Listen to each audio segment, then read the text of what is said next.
সময়ে সময়ের কাজ না করিলে এমনই পরিণতি হয়।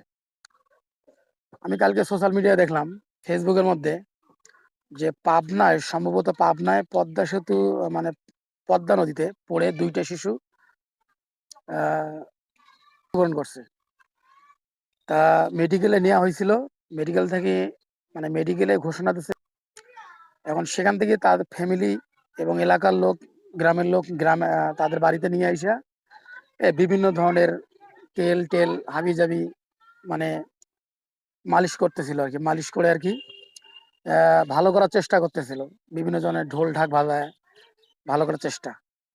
প্রায় বাচ্চা দুটোর বয়স মনে হয় 8-9 বছর হবে।